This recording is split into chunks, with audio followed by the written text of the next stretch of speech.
যুবসাথী প্রকল্প বন্ধ হয়ে গেল। যুবসাথী প্রকল্পের আর 1500 টাকা আপনারা কি ব্যাঙ্ক অ্যাকাউন্টে পাবেন না? মে মাসে কি আপনারা যুবসাথীর টাকা পাবেন না? বিজেপি সরকার আপনাদেরকে যে প্রতিশ্রুতি দিয়েছিল 3000 টাকা করে দেবে যুবকদেরকে, সেই টাকা আপনারা কবে পাবেন? তার আবেদন কিভাবে কি হবে? কবে থেকে সেই টাকা পাবেন? সমস্ত কিছু আমরা আজকের এই ভিডিওতে আলোচনা করব। তো অবশ্যই ভিডিওটি বেশি বেশি করে শেয়ার করে দিন, সকলেই যাতে খবরটি জানতে পারে। আর এই ধরনের আপডেটগুলো পাওয়ার জন্য চ্যানেলটিকে সাবস্ক্রাইব করে রাখবেন। আর ফেসবুক থেকে যারা ভিডিওটি দেখছেন পেজটিকে ফলো করে রাখতে ভুলবেন না। দেখুন, আপনারা সকলেই জানেন যে ইতিমধ্যেই পশ্চিমবঙ্গে কিন্তু তৃণমূল সরকারের পতন হয়েছে এবং বিজেপি সরকার আসতে চলেছে। তারা ইতিমধ্যেই ভোটে জিতে গেছে, এবার সরকার গঠনের অপেক্ষা মাত্র। তো বিজেপি ভোটে যখন তারা প্রচার করেছিল, তারা যে সংকল্পপত্র প্রকাশ করেছিল, ইস্তেহারপত্র, সেখানে কিন্তু একটা জিনিস বলা ছিল যে বেকার যুবক যুবতীদের, তাদেরকে কিন্তু মাসে 3000 টাকা করে দেওয়া হবে। হ্যাঁ, ঠিকই শুনেছেন, মাসে 3000 টাকা করে দেওয়া হবে। আর তৃণমূলের যুবসাথী প্রকল্প ছিল, তো যুবসাথী প্রকল্প নিয়ে তো নানান অভিযোগ আমরা পেয়েছি এবং কি আমি নিজে একটা কিস্তিরও টাকা এখন পর্যন্ত পাইনি। অনেকেই কমেন্ট করেছেন, তারা কেউ প্রথম কিস্তি পেয়েছে, কেউ দ্বিতীয় কিস্তি পায়নি, কেউ আবার একটা টাকাও পায়নি, কারো আবার একসঙ্গে দুবার টাকা ঢুকে গেছে। এরকম নানান আমরা অভিযোগ বা সমস্যার কথা শুনেছি যুবসাথী প্রকল্প নিয়ে। তো এই মে মাসে আপনারা কিন্তু আর যুবসাথী প্রকল্পের টাকা পাবেন না, কেননা যুবসাথী প্রকল্পটা সেটা কিন্তু তৃণমূল সরকারের নিজস্ব প্রকল্প ছিল। তার সমস্ত কিছু পরিচালনারে তৃণমূল সরকার করেছিল।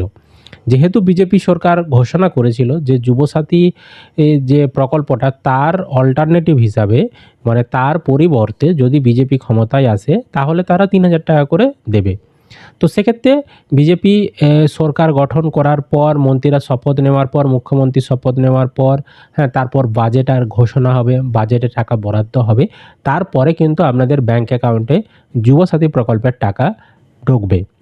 এবার এখানে একটা বিষয়, যে যুবসাথী প্রকল্পের জন্য আপনাদের কি ফর্ম জমা করতে হবে, না যে আবেদনগুলো জমা পড়ে রয়েছে সেখান থেকেই অটোমেটিক তারা নাম নিয়ে টাকা পাঠিয়ে দেবে? দেখুন, এ বিষয়ে সরকারি কোনো আপডেট জানানো হয়নি। সেটা সরকার গঠন করার পর যখন প্রকল্প চালু হবে, তার যে গ্যাজেট নোটিফিকেশন প্রকাশ করবে, সেখানে তার শর্তাবলী সমস্ত কিছু কিন্তু সেখানে লেখা থাকবে। ঠিক আছে, যেহেতু যুবসাথী প্রকল্পের টাকা এখনও অনেকেই পাননি, ফর্ম হয়তো বিডিও অফিসে ছিল, সেই ফর্মের এখন হয়তো আর খোঁজ নেই। তো সেক্ষেত্রে সম্ভাবনা কিন্তু রয়েছে, হয়তো ডাটা যদি নেয়ও যুবসাথী প্রকল্প থেকে, তাহলে বাকি কেউ যদি চায় নতুন করে আবেদন করবে, সেই আবেদনগুলোও নেওয়া হবে। সুতরাং কেউ বঞ্চিত হবেন না, আশা করি এটুকু ধরে রাখুন যে কেউ বঞ্চিত হবেন না। যদি সরকার প্রকল্প চালু করে, তার সুযোগ সুবিধা কিন্তু আপনারা সকলেই পাবেন। এবার যদি যুবসাথী থেকে নামগুলো নিয়ে টাকা দেয়, তাহলে টাকাটা পাঠাতে বেশি সময় লাগবে না, মানে যেহেতু সেখানে ভেরিফিকেশন করে সব নামগুলো রয়েইছে, টাকা কিন্তু পাঠিয়ে দিতে পারবে তাড়াতাড়ি।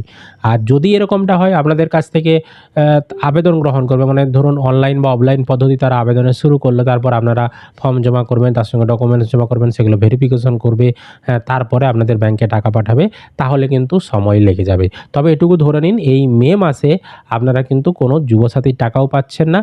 আর বিজেপির থেকে যে 3000 টাকা দেওয়ার প্রতিশ্রুতি দেওয়া হয়েছে, সেটা কিন্তু এই মে মাসে আপনারা পাবেন না, কারণ নতুন সরকারে আসার পর কাজগুলো শুরু করতে একটু সময় লাগতে পারে। টাকাগুলো আসতে আপনাদের মানে কিছুটা মাস হয়তো আপনাদেরকে অপেক্ষা করতে হতে পারে। তো পরবর্তী সময়ে এই প্রকল্পের আবেদন যখন শুরু হবে, কীভাবে ফর্ম পূরণ করবেন, কোথায় ফর্ম পাবেন, কী কী কাগজপত্র লাগবে, সেই বিষয়গুলো নিয়ে আমরা ভিডিও বানিয়ে দেব। আপনাদের কি মতামত অবশ্যই কমেন্ট করে জানাবেন। আর এই ধরনের আপডেটগুলো পাওয়ার জন্য চ্যানেলটিকে সাবস্ক্রাইব করে রাখবেন। ফেসবুক থেকে যারা ভিডিওটি দেখছেন পেজটিকে ফলো করে রাখতে ভুলবেন না।